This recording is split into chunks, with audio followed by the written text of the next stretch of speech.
particulier. Je vais intervenir maintenant, puisque on avait dit que ce matin, vous donnerez la nouvelle composition du bureau, suite à la réunion du conseil hier au soir et à la réunion du bureau qui s'en est suivie.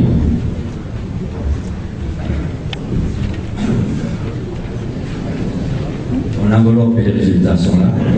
Donc vous savez déjà que Jacques Prost a rejoint l'équipe, mais je voudrais vous dire un petit mot que j'ai écrit parce qu'il est un petit peu long.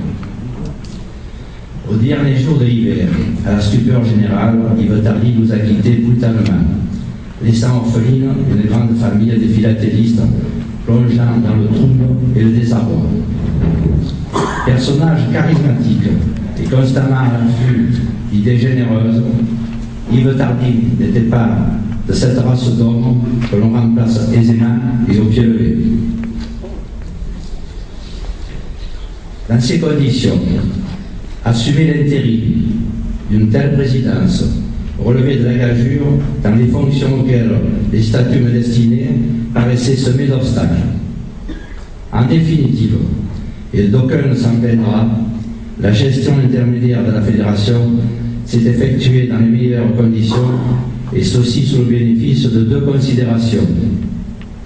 La transparence des dossiers qui alimentaient les actions conduites par le président Tardy, la parfaite coopération et l'esprit de franche cordialité qui a régné au sein du bureau dont chacun des membres, conscient de la tâche qu'il venait de leur échoir et du vide qu'il convenait de combler, s'est retrouché les manches afin de maintenir le cap sur les objectifs en cours. Je tiens à rendre un hommage tout particulier aux membres du bureau, aux divers conseillers et aux bénévoles qui viennent régulièrement travailler à la fédération.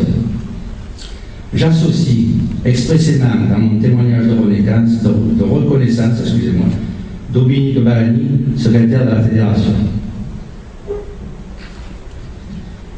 J'ai rempli durant ces 15 dernières semaines, avec la détermination qui m'animait, les fonctions suprêmes au sein de notre fédération.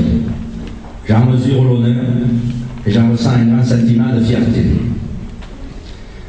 Sans doute que pénétré de cette expérience, aurais-je pu soumettre au suffrage du nouveau bureau qui a été constitué la prolongation de mon mandat. Mais les circonstances tout à fait personnelles m'ont incité à y renoncer. Néanmoins, j'ai la conviction que la personne sur laquelle s'est fixé le choix du bureau sera digne de perpétuer la présidence de la FFAP. Quoi qu'il en soit, nul ne saurait nier la tâche qui attend le nouveau président et son bureau jusqu'au terme de notre mandat de juin 2012 ne sera pas de tout repos. Il est, me semble-t-il, des impératifs qui imposent une attention particulière. Je pense tout d'abord aux problèmes liés à la chute des effectifs au sein des associations au moyen d'enrayer cette situation. Je pense encore à l'urgence de réfléchir des initiatives prospectives visant à poser les jalons d'une philatélie plus moderne, peut-être encore plus ouverte et adaptée à l'évolution des techniques sophistiquées. Enfin, il y va de soi que la bonne entente entre les 4 piliers de la philatélie, l'administration des postes, le négoce, la presse philatélique et la fédération, devront poursuivre sur le chemin de la coopération. Une cicatrice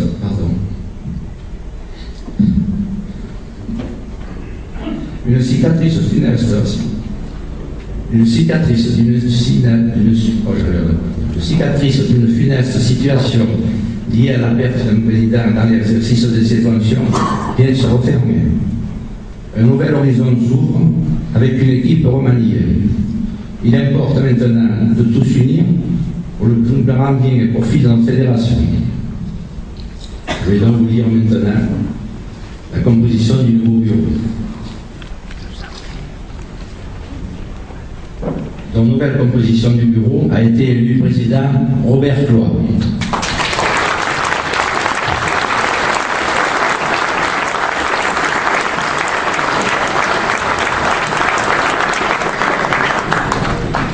Par les fonctions de premier vice-président Claude Desarméniens.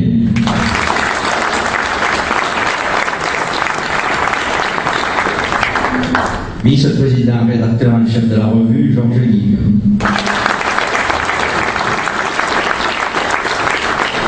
Les deux autres présidents sont Martine Guivet et Gérard Gédé qui change de poste. Secrétaire général, on va regarder, Jean-Claude Roussel.